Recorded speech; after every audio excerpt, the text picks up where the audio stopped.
Afternoon and welcome to today's event run in partnership with BPP University Law School, which will be exploring the new Solicitors Qualifying Exam, or SQE, from a diversity and inclusion perspective, and looking at how the SQE can help a broader range of students qualify as solicitors.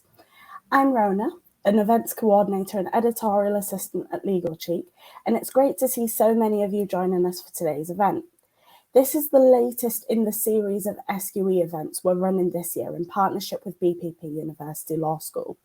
If you've missed any of the previous sessions, you can head over to the SQE Hub on Legal Cheek, where you can find the full footage of these previous events, as well as related editorial and news. One of the team will link out to this in the chat now. And if you have any questions about the SQE after this event, you can also head over to our SQE FAQs page, sponsored by PPP, with questions answered by legal education and careers experts. One of the team will also link out to this in the chat. I'm going to hand over to the panel shortly, but first I'm going to explain what's to come in the next hour. Now, the SQE regime has introduced new routes to qualification and a different style of assessment to the previous LPC regime, providing an opportunity to improve diversity and inclusion within the legal profession. Our panel of speakers will explore the different components of the SQE from that D&I perspective over the next hour. This will then be followed by networking in the expo until 6 p.m, and I'll be up later to explain how that works and where to go. For now, before I invite the event chair to the stage, make sure your chat is set to stage, where you can comment and ask questions to the speakers as the discussion goes on. I'd now like to welcome onto the stage Johnny Hurst, who is the Head of Outreach and Student Recruitment at BPP University Law School. Johnny is also a former City Law Firm partner and your chair for this afternoon's event. Hello, Johnny. Great to see you again. Good afternoon, Rona. Great to see you too. Before we kick off, to contextualise this session, could you give us a brief overview of what the SQE is and what it entails? Absolutely.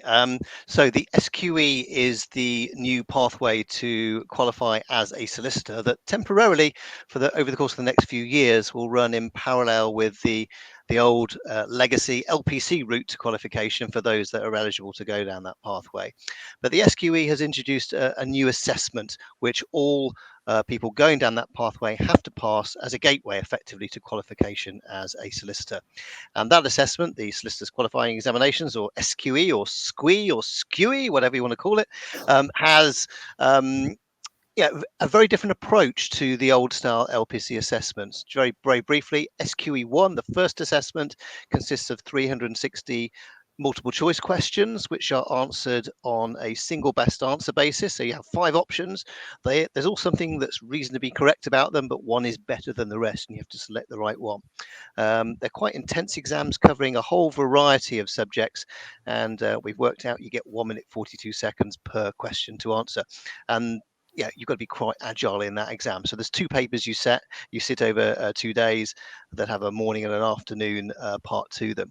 And then if you've passed SQE1, you then move on to SQE2, which are what people are commonly calling the skills assessments, but you actually have to retain all the black letter law knowledge and of law and practice that come into SQE1, because that's all contextualized within the skill that you are going to be tested on for SQE2. So you have 16 tasks to perform for SQE2, testing you for a range of skills from drafting, writing, legal research, interviewing, and so on. And if you pass both sets of assessments, then subject to satisfying a character and suitability test, you are a qualified solicitor. But it's not without its challenges, I suppose, the new system from a D&I perspective, and which is why we're here today, Rona. That's great. Thank you, Johnny. I'll now formally hand over to you and drop off for you to invite and introduce the rest of today's wonderful panel. Fantastic. Thanks so much, Rhoda. So I'm going to ask, first of all, Caroline Rayson to come on, if you can do, Caroline. I'm going to ask each of the panelists just to introduce themselves very briefly, to let you know what their background is. You've heard about me, but Caroline, what's your role at BPP, and what's the relevance of your role to the session today? Hi, Johnny. Hi, everybody. I'm Caroline Rayson.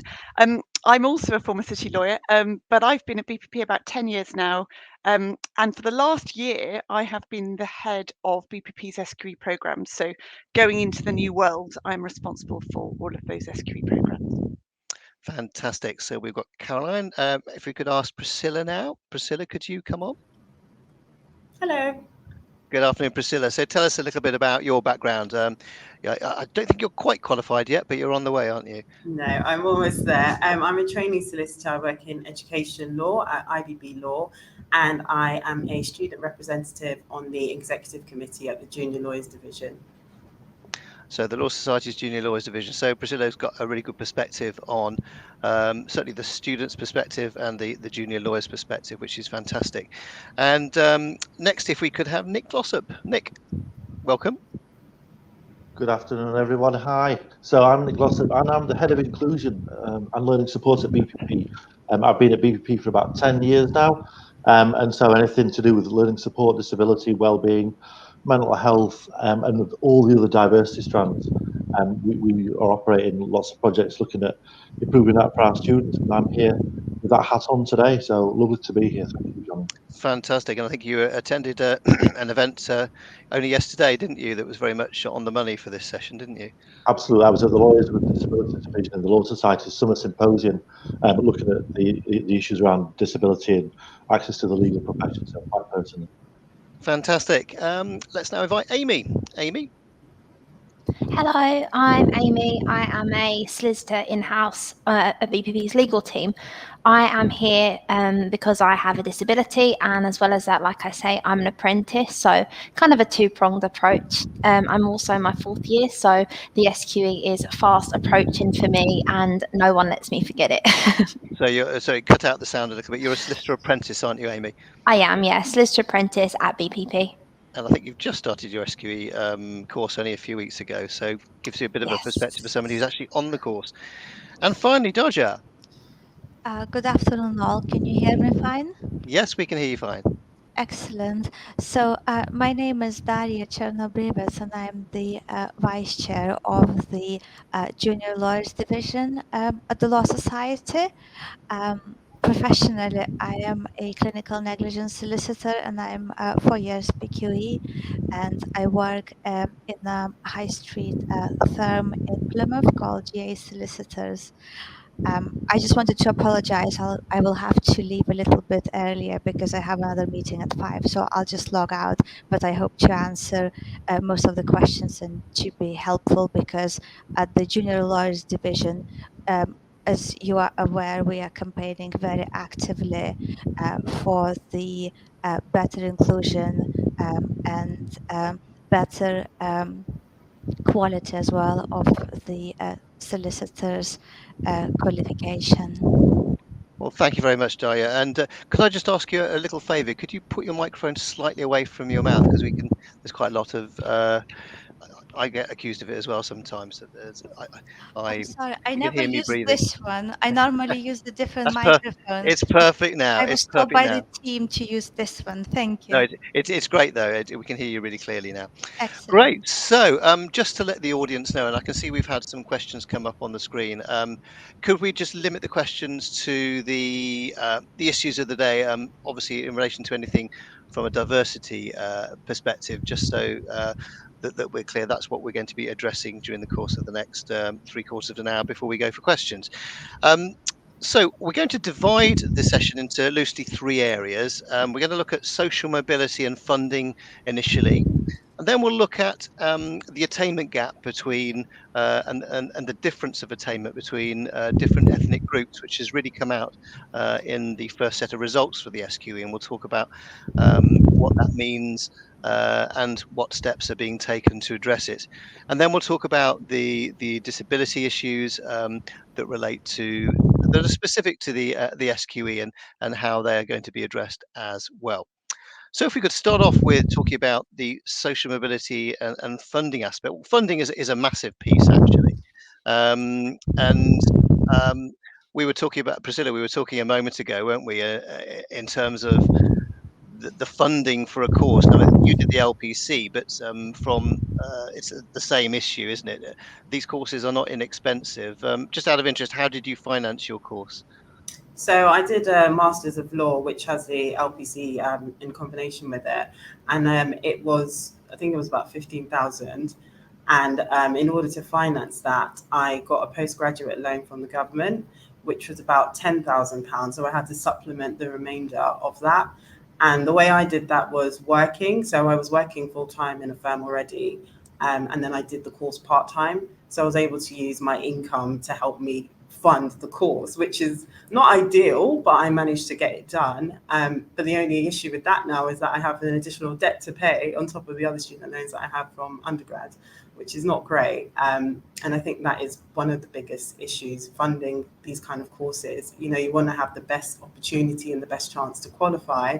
And especially with the SQE now, there's so many different courses and they range from like £500 to like 15,000. So, you know, it's difficult to choose which one you go to and the expense of that if your firm is not able to fund it for you. So it's a difficult situation for a lot of students. Yeah, and if you don't have a training contract and you're self-funding, then not all the time does somebody have a job to move into or are in a role like you were. Yeah. Maybe you could ask Caroline, because just picking up on a point that Priscilla made there, that funding a course that can cost anything from 500 to several, well over £10,000 if you do a master's course for the SQE, not just at BPP but in other places. There's a huge amount of choice out there, and then from an inclusion point of view, I'm personally worried that some people would choose the wrong course for them, because choosing the cheapest, quickest course is good from a financial point of view, but it's not everything that needs to be taken into account here. So how do we address this? Maybe we could explain the issue to students who may not be aware. Yeah, absolutely. So one of the features of the SQE regime, and Johnny's touched on this, is that there are certain exams you must take, but there's no prescription for how you get there. So you can decide how you get there.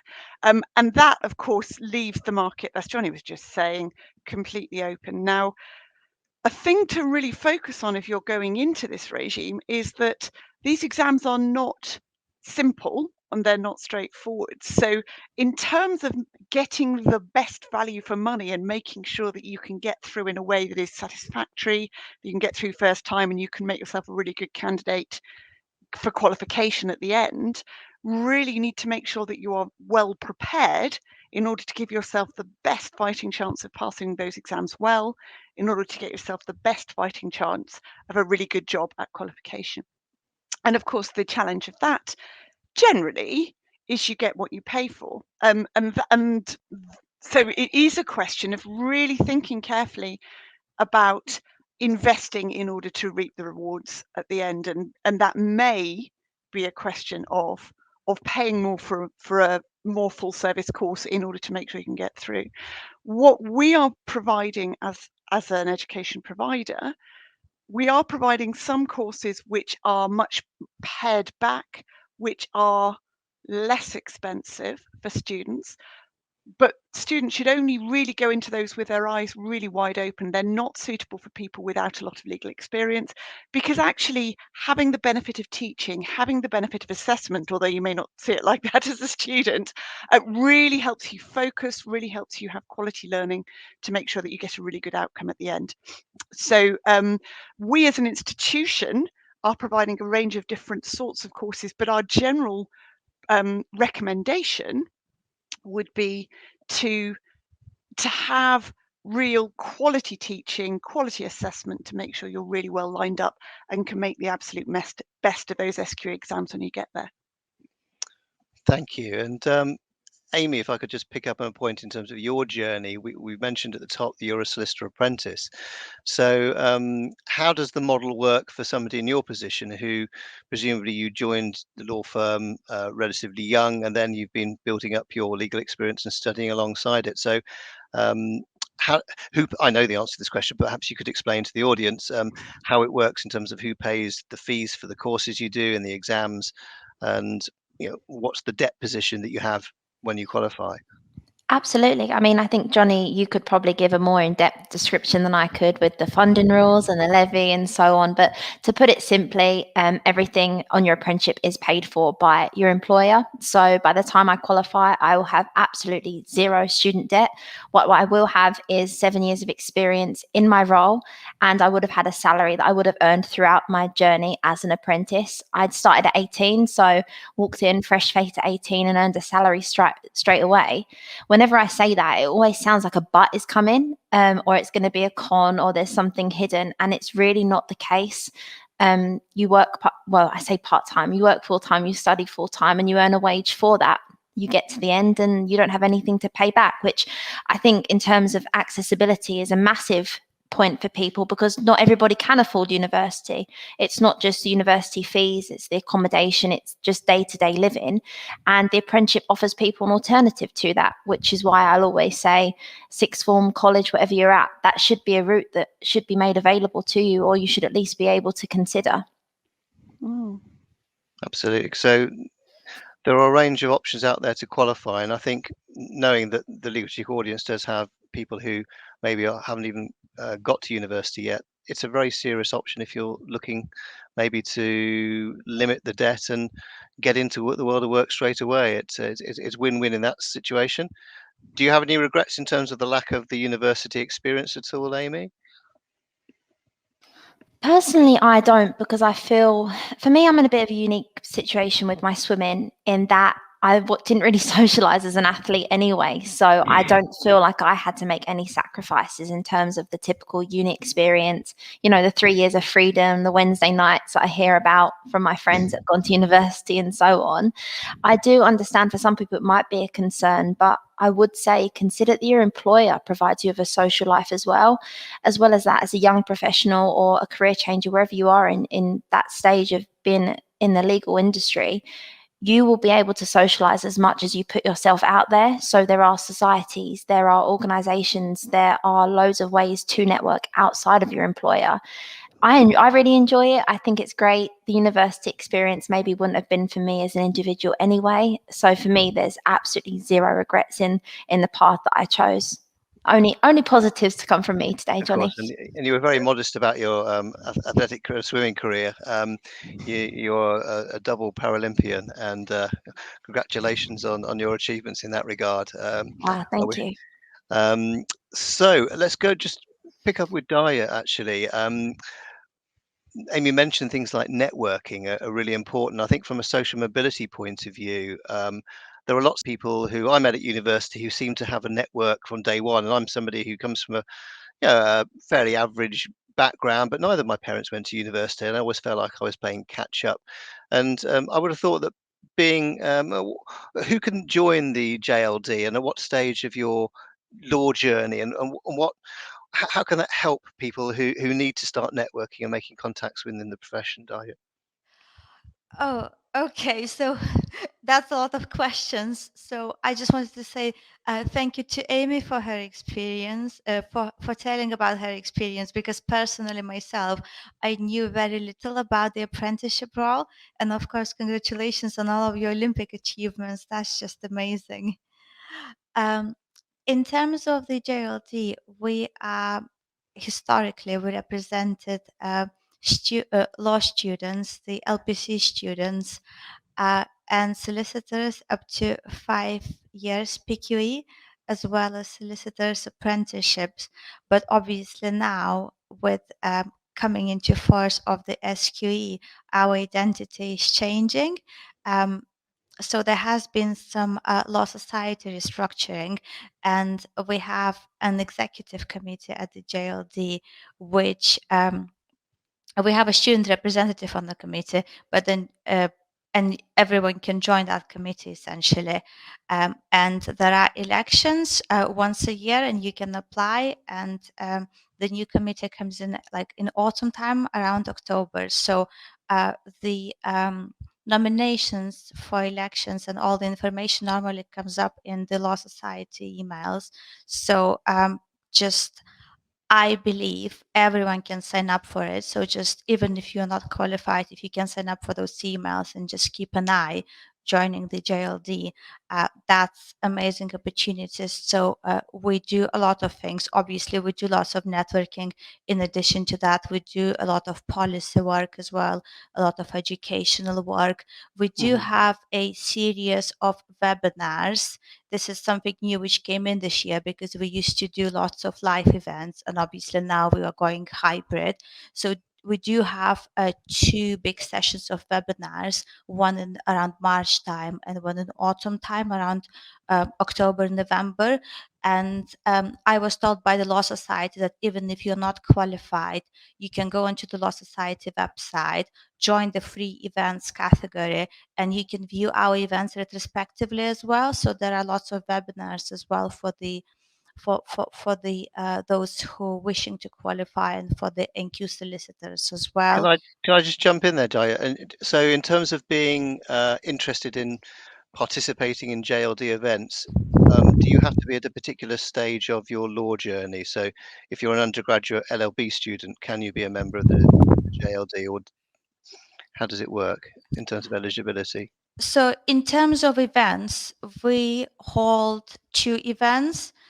So 2 big conferences a year. So one conference is for those who are qualified and newly qualified. And then another conference, which we actually just had in March, we had it in Manchester. So it was done at the University of Law, and it was for the law students or those wanting to qualify as a lawyers and considering a career in law. So we're trying to engage those as well who are the students, definitely, for sure. So the way we operate as well is very unique, because we have an executive committee at the Law Society, and there are also small student unions all around the country. So for example, I am from Plymouth, and we have Plymouth Junior Lawyers Division, and then which everyone can essentially join.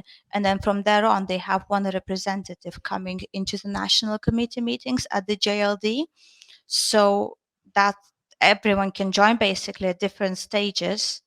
Okay, that's really helpful, and I'm sure you maybe one of you could, Priscilla, or you could post into the chat maybe a website or an email address for people who are interested, because I think that the work that you guys do is really helpful to people, particularly if you don't know where to start, or you want to start meeting other lawyers and so on. Good.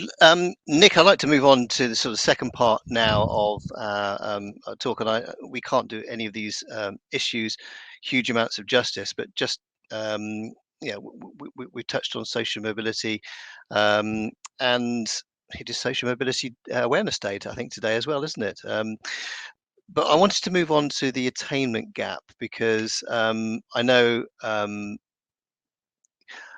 so I and probably everybody on this panel, I'm sure many people listening, are really concerned about the level of attainment being very different, not just in the law, not just LPC students, but it has been very different in terms of the SQE results as well. For the first set of assessments, there was a huge attainment gap between those who are white students and those who come from particular ethnic minorities. And it's obviously very concerning. What's your take on why that is the case? And is it something peculiar to law? Or what steps do you think can be taken to start to address it? Thanks, Johnny. No, it's a really important issue. I think my thinking is because it's untested really. There's a lot of, to put things in context really, that there have been attainment gaps in most education provision, ranging from schools all the way up through further education, higher education for some time, and that's obviously not a good thing. But there are projects in these institutions, including at BPP, where a lot of the work for me would fall into, in a sense, 2 camps: the institutional bias and the institutions themselves and the processes and policies, and how that impacts on individuals with different ethnic backgrounds and the culture. For example, the colonialistic, to use a term, curricula or Eurocentric curricula. So what we mean by that is curricula that's based on, written, designed, delivered in such a way that it's very kind of white and European, bluntly. And we know from student consultations at BPP with our our Black student community, that often doesn't speak to them, that curricula. And what we're trying to do really is understand both the content of the curricula and the way it's delivered, and how we can, adjust that to speak to a wider audience. And a lot of other institutions are doing the same kind of work. I think the key thing here is to consult with the learners and the students, because I'm not doing the course. I don't know. I haven't got those cultural perspectives, which others have. That's a really key thing. And for me, that's what's not happened in the SQE space, because it's new. It's kind of, straight off the shelf, if you will. And maybe those kind of considerations haven't been taken taken place, really. I know that there are projects around this, in fairness to the SRA, and I've got two screens going on. So if you wonder what I'm doing, I'm just looking at another screen here. But there is one at Exeter University, which we can come to if you want, Johnny. But yeah, that's where I was going to go, because I know that our dean of the law school, Joanne Pugh, is part of the research group who are looking into this very issue. Maybe you want to give a bit of background. I'm sure Caroline can chip in as well. Sure. I mean, basically, the SRA, the Solicitors Regulatory Authority, have invited chartered the University of Exeter to do a piece of research into why there are such attainment gaps on this programme particularly. And that's looking basically at measuring the gap in a range of professional contexts, identifying long-standing intersectional causes of the gap, exploring what lessons can be learned from other countries and sectors, and understanding where we can make changes to help close the gap. So it's intended to close in 2023, at the end of 2023. And as Johnny says, Jo Pugh, the Dean of our law school, it's great to have her on board. And that links into one of the race projects that we have got going in the law school at BPP as well. One of the things I do notice, which I think is probably of interest to this group today, is that on Exeter University's website, there is a link. Anyone interested in taking part in the project or hearing more about it is invited to do a short survey and submit it. So maybe I can put that link in the chat. Yeah, that'd be a really good idea, Nick. Thanks. Yeah, sure. Great stuff. And Caroline, I think the SRA have been obviously well aware of that in advance of the SQE, but in terms of the way that they devise their questions, I know it's only a baby step, but they have taken some attempts to almost decolonize the way that questions are asked. Do you want to sort of give an example of how that manifests itself? Oh, I don't know if I can give you an example, Johnny. Well, you put me on the spot on that, but no, but in terms of not using names of people, for example, just something simple like that. Yes, absolutely. So part of the drafting approach of the questions on the SQE is very much, a solicitor speaks to his client or their client, possibly, et cetera, et cetera. We don't get involved in using names which may trip people up or may imply a certain background or whatever it might be. That's very much the case with those SQE exam questions. And I think they reviewed again Kaplan and the SRA. So just to explain, Kaplan is the organisation which actually implements the SQE exams. They very much went back over the papers from the first sit, which is in November, and it's the outcome of the first sit from November last year that led to the commissioning of this Exeter University study. I mean, just to pick up on a point that Nick made about the fact that they're not going to wrap that up till the end of next year. We had the first sit in November 21. There'll be one sit this year in next month. And then there will be two sits in 2023, so one in January, one in July. And that's the pattern that we'll pick up after that. And we're expecting that just to continue. So they will have the benefit of 4 sits worth of data by the time they're actually reporting, which I think is really valuable, particularly as that first sit is probably not a very standard composition, just because we're in a transitional phase. And it's relatively small numbers. It's only about 1,000 people sat that first sit. So it will be really interesting. But I mean, I for one am really heartened at how seriously the SRA has taken this outcome of this first sit. And as Nick was saying, there are so many reasons why they sort of knew it would happen in advance, but it's great that they're saying, right, we shouldn't just be complacent about this. We need to really dive in and work out how we can solve it. Absolutely. I think it's probably good now to hear from those who've been more recent students than Caroline, Nick, and myself. So maybe Priscilla and Amy, you can pop in here. In terms of your own experience of why you think there is this attainment gap, I think it's very important to hear from you guys. And any tips for people who may feel that for whatever reason, because of their background, they suffer some disadvantage. Either of you, Priscilla or Amy, do you have a particular take on this? Maybe start with Priscilla. I think it's quite complex in discussing the attainment gap, because it could be for various reasons. Like everyone's been saying, SQE is still new. It just came into play November, so there is still a lot of time for things to kind of settle. Hopefully, that's the hope. But I think funding as well could also play a part in that, because people who are from like low socioeconomic backgrounds, who don't have access to the prep courses that other people do, and to prepare for it properly. And one point as well is that when it first came out, the SRI was saying that people don't have to take prep courses. So that could have also dissuaded people from doing it, and then come to realize, oh, this exam is actually quite rigorous, I should have done a prep course. So I think there's a lot of things that can come into play with why there's an attainment gap at the moment. But I think it's just important to make sure students are doing their research and coming to events like this, discussing it, so they understand the pros and cons of everything, and just properly informing themselves before sitting these kind of exams, because they are they're rigorous and they cost a lot of money. So it's important to just keep yourself aware of all the factors that play into it. Yeah, Amy, do you have a take on this at all? I think I'm definitely on the same page as Priscilla. I think anything new scares us, especially in an industry that typically doesn't budge and is very, very old-fashioned in their approach to things. I think for me, looking at a disability perspective, I think, is the SQE too new to have not been designed to be accessible for those with disabilities? I always ask the question, when you're making these decisions, are people with disabilities involved in those conversations? We knew that the SRA would have some teething problems to start with, but I think we're at a point in time now where disability can't be ignored. So my questions would be, first of all, are the centres accessible for people in wheelchairs? That's a massive one. People in wheelchairs face that every day of their lives, and I don't think it's good enough that they would turn up on assessment day and not be able to get into the building.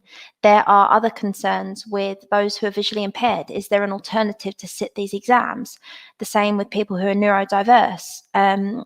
We need to know the answers to these questions, to be sure that we can include disabled people and bridge that attainment gap. That's a whole community that need to be considered. And like I say, teething problems, that's fine, that's acceptable. But 5-10 years down the line, we shouldn't be having the same conversations about disability and how that's been factored into the SQE. I can't stress enough that disabled people and people with disabilities need to be involved in those conversations before these things are rolled out, because otherwise it becomes too little too late, and that's when employment stops being accessible to those with disabilities. Thank you. You've segued almost seamlessly into the third part of the session. I think, Daya, you wanted to come in there. Yes, so at the Junior Lawyers Division, we actually do a lot of work behind the scenes, and we were campaigning when the SRE were introducing the SQE that it wasn't quite ready. For example, the research which is now being produced by the Exeter University, the GLD always campaigned this had to be done before the exams were introduced. And so as a result, I know there have been big issues with the disabled students, so they didn't have a very good access to the exam centers. There have been issues, technical issues when they were taking the exams, and the GLD together with the Disability Lawyers Division, we are working very hard on that. So we are collecting all the feedback from the lawyers with disabilities, and there is a whole division, and we're taking the feedback and we are feedbacking it back to the SRA as well. So I just wanted to say that if anyone had any experience that they would like to share about the SQE, whether they are lawyers with disabilities or somebody else who just took the SQ recently and had any issues, if they feedback them to us, there is an email at the on the right side of the screen. If you feedback that to us, that will definitely get taken into the account. We'll put it into the report, and that will get reported back into the SRA. in terms of the exams, and we are getting the feedbacks all the time. Yesterday I attended the education committee meeting where we discussed the results of the first SQE of the first part and of the second part of the SQE as well. And I think the most interesting thing was that people took different courses. So as Caroline mentioned, some were more expensive and some were much cheaper. And in terms of the first part, most of the candidates were quite happy with all the courses. They felt that the theoretical part was there, that the theory was there. But when it came to the practice part, that's when people really felt the difference in the quality of the courses. And there were lots of complaints that the courses didn't really prepare them for the second part of the SQE. And I think that's the big issue with that big difference between the different courses.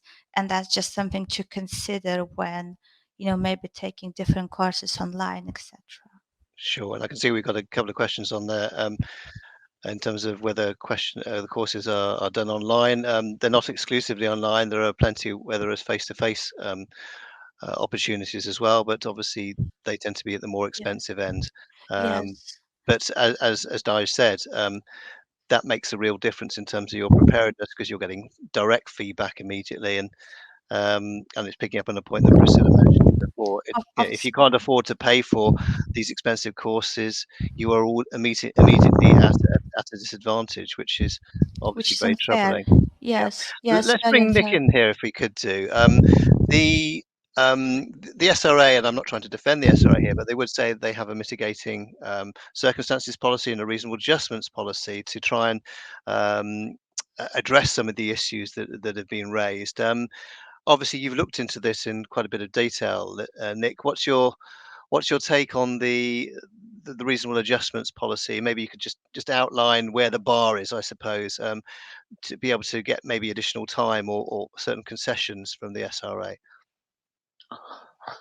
Thank you, Johnny. I'm actually going to go back just very, very quickly to a point that Caroline said at the beginning, and I think is almost becoming a bit of a theme here, and that is do your homework before you get into this, and do the knowledge and do the research, because these are expensive courses, they are really demanding, and I think the very notion of social mobility, has got to be linked to socio-economic factors as well. So I think that's really, really important. In terms of the reasonable adjustments policy, again, I'll put a link in the chat to it afterwards. But I think, let's be fair and transparent. I think the SRA have put some work into this. I think they are aware of the EDI considerations across the board here. They've put a very, very rigorous reasonable adjustments policy and process in place.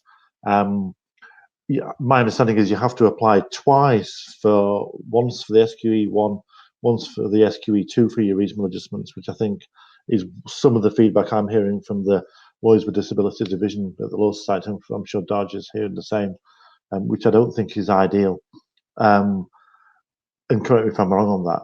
But my view is, and this is my professional view, is that they've set the bar really high. The higher education sector generally is moving, and I suspect, crystal ball gazing, in 5 years' time, the evidence requirement for students with disabilities may be much reduced, if not non-existent. A good example of that is a dyslexia report. At one point when I started, I've been doing this a long time, but when I started working in higher education, it had to be within 5 years old, within 2 years old. It's now within 10 years. And to be honest, we've relaxed the policy still further, that as long as it's a post-16 report, we'll accept it. So in essence, the burden of the diagnostic aspect, which is a horrible term associated with someone's disability, to prove that they have a disability, in the higher education, the further education sector, is becoming less and less. And I think that there's a trend there for sure. And the SQE on the SRA and with Kaplan, the bar is set high in the sense, what I mean by that is that the doctor's letter or consultant's letter not only has to outline an individual's disability or learning difficulty or neurodiversity, but what reasonable adjustments would be needed by that individual. And that's a very, very different conversation for a medic, let's be honest, to have with an individual, because the individual knows themselves better than the medic does. I know myself better than my doctor does, and I know what my needs are. And I was speaking to a guy last night who's a disability campaigner, and really, really, really lovely chat. It was nice to see him. I haven't seen him for 2 years because of the pandemic, but he was saying exactly the same. It's too high. We feel it's too high at the moment, and hopefully that will get looked at, because there's an appeals process, I have to say, and that, so it's all very processy. Maybe it's too processy, is what I'm saying. I think the rest of the sectors move into a softer, more person-led approach in some way. Thanks. I think if perhaps we could just lift Crystal made a comment in the chat. So if we could just lift Crystal's comment from 427 into the room, that would be really, really helpful if we could have that, Jamina. And what Crystal said was that perhaps the acknowledgement of the different types of learning styles of individuals really plays a part. Sitting in front of a computer doing MCQs, multiple choice questions, is not ideal for everyone. We've talked about neurodiverse students. Does anyone, there are plenty of people here on the panel qualified to comment, but who'd like to sort of comment on some of the challenges that certain neurodiverse students have when it comes to multiple choice questions? I suppose, Nick, you come across it every day, so perhaps you want to pick that one up. Sure, absolutely. I think the challenge with multiple choice questions is the similarity, obviously, and the lack of context. And that could be a real challenge for individuals. It also doesn't. So there's an interpretative barrier, in my view, straight off bat by solely relying on that format. I think the other side of this is that a more narrative format of assessment enables someone to demonstrate their skills in a wider sense. They're able to demonstrate legal arguments or what have you, and how they may be applied. So again, I think the SRA would say, though, sorry, just talk over you. The SRA would say, well, that part is maybe dealt with in SQE Part 2, that they need to test the black letter law understanding of knowledge. But I suppose for those who've got English as a second language, I would. What's your take on that, Daya? I mean, do you have a particular view as to how multiple choice questions are viewed by people who've got English as a second language? So personally, I am from Lithuania, so English is a second language for me, obviously, as you all can hear. In terms of the exams, I took the LPC exams, and in the LPC, we did have the multiple choice questions, and we did have the questions where you had to answer draft client letters, draft letters of advice, etc. And my personal opinion is that when you actually do the solicitor's job, you have to learn to do different tasks. So as well as you have to have the knowledge, you also have to communicate with your clients in writing. And it is my personal opinion that it is something that each lawyer has to learn.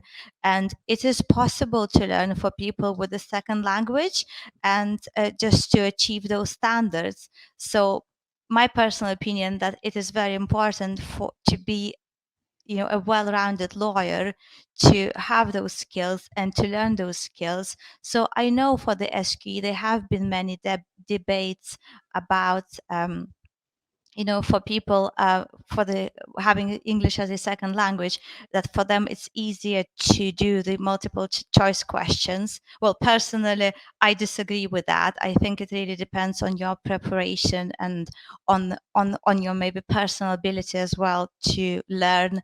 So I think to be a well-rounded lawyer, you have to really achieve those both standards, and they both are equally important. I know for the SQE as well, for the first exams, the cohort of the students was different as well. And that's, as you all know, probably is another reason why it didn't show as good results as it was actually very similar on the LPC, I think, on the attainment gap, which is very sad. And from the GLD perspective, we just hope that more work would be put into the SQE before it was released, and now we have to deal with the consequences. But it is what it is now, and we campaigned against it, to be fair. We thought it was too early, but it is just something what is happening, and I guess we just have to do our best with it. Good, thank you so much for that. We've now got around to sort of, there's a lot of questions that come up in the chat, and I know we've only been able to touch on some points on social mobility and funding and the attainment gap and disability, but there's quite a lot of questions that I can see in the chat, but also we had a number of questions that were raised earlier before the session started. Perhaps, Jamina, we could take question number 10. If you could just post that into the chat and then lift it onto the screen, that'd be really helpful. It was Yanisha's question. And what Yanisha was saying, and I'll put this to Caroline, what measures are being taken or have been taken by the SRA to make qualifying more flexible? She said, aside from QWE, qualifying work experience, but I think it's worthwhile explaining how flexible it is to qualify through qualifying work experience first before you look at the flexible ways you can actually approach studying and preparing for the exam. So could you pick that up then, please? Absolutely. So Johnny summarised at the very beginning how you qualify in the SQE route. And one of the great flexibilities of it is that with some limited exceptions, you can actually assemble all the criteria you need to become a qualified solicitor in the order that works for you. So, for example, you could, as part of your qualifying work experience, count law clinic work that you did as an undergraduate, for example, provided you can get it signed off, and that's the key thing to understand about QWE, that could form part of your portfolio of QWE as you take yourself towards qualification. I said with limited exceptions, the really key thing you need to do in the right order, you must do SQE1 and then SQE2. So you can only do SQE2 when you've passed SQE1.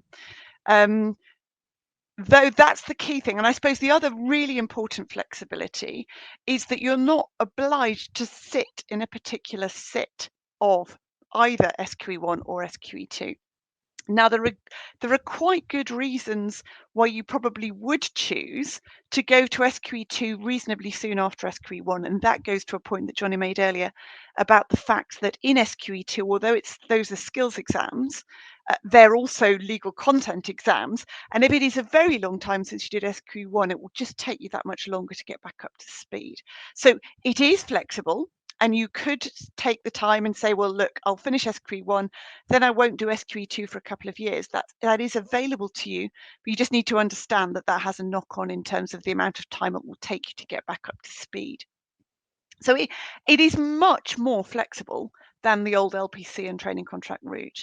You didn't want me particularly to address QWE, but you can use up to 4 employers, just to remind you. You can use overseas experience, and I know somebody was asking about this in the chat. Mm-hmm. The key thing to understand for overseas experience is it must be signed off by an England and Wales qualified solicitor. So it may well be that you can achieve experience of that kind, which clearly is great, but it's not a given that you'll be able to achieve it in just any old country. So you do need to be very careful how you plan that. I'm sure it's the same in many providers, but if you come to BPP and you're lined up in advance, you know, once you've signed up to BPP, you can use our careers service, and they will be able to help with obtaining QWE. So that's one of the benefits of being with one of the big providers. Thank you. That's a very comprehensive question answered there. I'd like to look at question 11 as well, which was Katerina's question, which is quite an interesting one. The question is, will the SQE be achievable through sort of virtual study, a virtual system, as location can be expensive for students? Just to explain the range of courses, I mean, Caroline, probably for you just to cover off very quickly, the whole range of courses. Can you study online? Can you study face-to-face? What are the range of different ways you can study? Because I think what Katerina's thinking is cost, want to limit the cost as much as possible. Absolutely. So you're right, huge range from literally you get access to material which you work through yourself, through to you have online teaching, but it's asynchronous, so that's to say it's recorded material, through to online synchronous, so online taught classes through an educational platform. Many of you will have had to do that anyway in the last few years through COVID, but it does mean that all providers are now very much more experienced than they used to be when it comes to teaching online, all the way through to live teaching in a classroom with a human. Good, thank you. Let's take question 6 now, and this is for I think the whole of the panel can consider a take on this. What Zainab has asked is that, was said that since the SQE widens access to the profession, and I think it clearly does in the sense of being able to qualify through qualifying work experience means that it's much easier to qualify, certainly, there's no doubt about that. But will it become more competitive? So I suppose if there are more lawyers on the market, and there's the talk of this bottleneck happening of qualified lawyers at the point of qualification.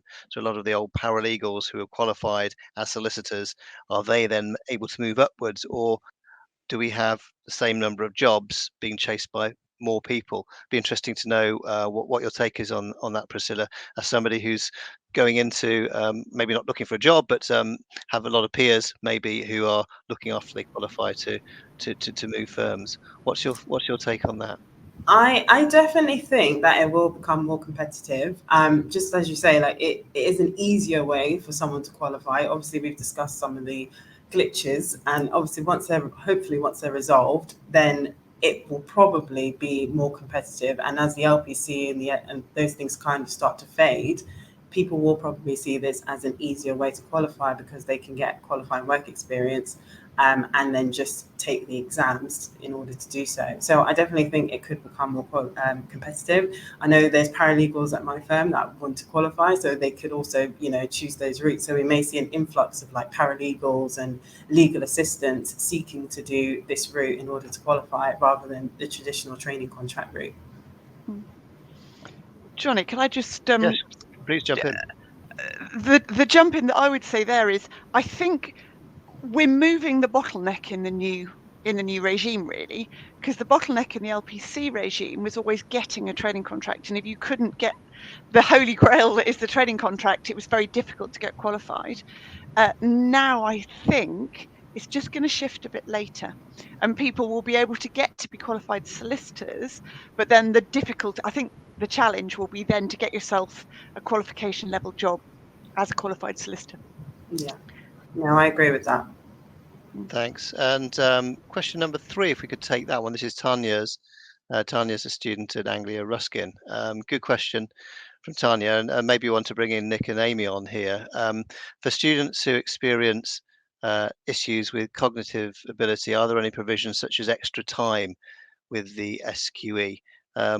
I think just before you guys consider your answers, just to be clear, when you do a course like the BPP, we have much more flexibility when it comes to the reasonable adjustments we can offer you guys. As Nick said, we're getting more and more flexible as things are going, but and therefore definitely we will give you more time. But when it comes to central assessments, the bar is much higher. What is the position with extra time, Nick? Are the SRA permitting it, subject to reaching that bar in terms of the evidence? Yes, absolutely. Rest breaks and extra time are both available, Johnny. But again, I think it's less nuanced from what I can see, and I think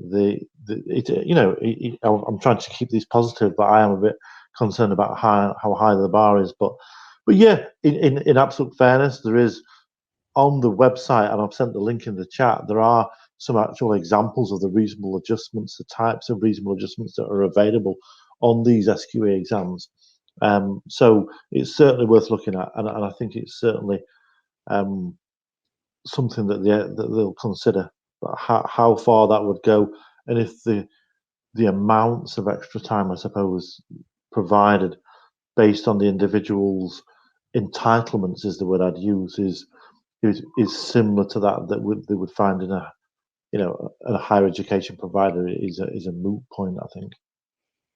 Sure. Is there anything you'd like to add to that at all, Amy, in terms of your awareness of within the disability community? I mean, it's not something that I myself have looked into massively because I'm just not at that stage in terms of SQE prep, but I understand what Nick has said, and I think the SRA, it's a grey area because at the same time they've got to try and consider adjustments for those who are looking to sit the SQE, as well as trying to keep the standard of the profession and not being typically too soft, as Nick suggested higher education is kind of moving towards. So it's a difficult one, and it goes back to those teething problems. It's something that is only going to be fixed with future sits and time and feedback that's given from those sits. So it's hard to say we're in this position now, but we don't know where we're going to be in 2 years' time. We don't know where we're going to be in 5 years' time. Hopefully, it is an SQE that is more reflective of people's needs, and the appropriate adjustments and level of adjustments are accessible to everyone. But it's one of those things that my opinion is only time will tell. It still feels so new, and we don't know what's going to work and what's not going to work until those future sits are done. I think that's a very good point. I think it comes with the experience of the sector and the people involved. I think it really does. You make an excellent point. I mean, there's been disability support teams and disability advisors and learning support provisions in education providers, the kind of traditional education providers for, this is old as time really, and that cumulative experience is what students benefit from now. So hopefully moving forward, things will move in the right direction for sure and become a little bit more open. That's great. Thanks very much indeed. Although it's not directly I would say an inclusivity point, I think indirectly it is. Question number 1, if we could take that one from Jack, who was at Bristol University, raised a good question because I know it's a concern amongst students. And question 1 is that are employers going to be less reluctant to offer jobs, or more reluctant to offer jobs to those undergoing the SQE route as opposed to those who've done the traditional LPC qualification? Because I think ultimately we want to make sure that we take the right route that's going to maximise the chances that we'll get a job. And where we've only got a finite amount of resources available, we want to make sure we're investing in the right option, I suppose. So it all goes back to the point that Priscilla made earlier, is that these courses are expensive, and we want to be able to do the best course possible, and we want to get the best return on the money that we've got available. So maybe we'll bring in Caroline here, because I think you've got a bit of a window on this because you speak to the firms quite a lot. What is the view of the SQE route compared to the LPC route? Are firms favouring one or the other? What's the current state of play at the moment? It's a real mixture at the moment, actually, Johnny. Some firms are already going towards the SQE route, so they're saying to the people they've recruited already, we want you to take the SQE. Some are saying we're not going to ask you to do that till maybe next September, maybe even later. The LPC route will, of course, fade away in due course. So it's technically going to be available to 2032 to finish off. But I think give it 2 or 3 years and there will be much fewer LPCs available across the board. In this transitional phase, if there's a particular firm that you're interested in, I think it would be well worth speaking to them, seeing what they say on their website about which route it is that they're asking their trainees to go. Some firms, I think, will want all of their trainees to have done the same thing. I think some will be much more relaxed about it, particularly smaller firms that don't sponsor, I suspect. They'll be happy for you to come and to work in the way that works for you, and they'll just go through a transitional phase where they might have a mixture of trainees or young lawyers in the initial course. So it's a mixed picture, and different firms are taking quite different views. But if there's a particular firm you're interested in, speak to them, ask them what it is that they're up to. Absolutely. Well, we've ticked round to 5 o'clock, and I just want to say, I think what we started with this sort of the affordability points and decisions to make sure we choose the right course. The one thing I would say is that at BPP, we've got a huge amounts of scholarships that are available for students, and all of our full fee scholarships now are awarded purely on a social mobility basis. I mean, in the broadest sense of the word. So you'd probably say more on an EDI basis than just pure social mobility. So please do do apply for a scholarship if you're looking at BPP as a potential provider, because there are lots of opportunities there, both partial and full fee scholarships, which are absolutely essential, and they're the lifeblood for the careers of many junior lawyers. And nothing, the best day of my year, and it happens twice a year, is when I call up the winners of the full fee scholarships to tell them they've been awarded a scholarship, and they break down, and then I break down, because I know how important it is for all of them. And yeah, we're doing what we can, but please do apply for scholarships. So thank you very much indeed. Of course, Diana said she had to leave earlier, but thanks so much, Priscilla, Caroline, Nick, and Amy, for your contributions this evening. I know Caroline has to rush off to another commitment, but I think I'll call back the Legal Cheat team, who'll just explain how the networking is going to go, and then we can pick up a lot of the questions that people have popped into the chat and deal with them that way. But so back to you, Rona. That went quickly. What great questions from the students, and great points that were coming in that I think we'll now be able to deal with in the Q&A. It really did just fly by. Thank you so much, everyone, for that excellent discussion. But for those in the audience, don't go anywhere just yet, because we're only at the halfway point of this afternoon's event. It's now time for networking, where you can follow up with most of the speakers. I saw lots of great questions in the chat, which the panel didn't get a chance to get round to, so this is your chance to get those answers. This takes place in the expo until 6 p.m, and you'll see that highlighted now in the left-hand sidebar. Speakers, thank you very much for joining us today, and you can make your way to the expo and enter your Meet the Speakers booth.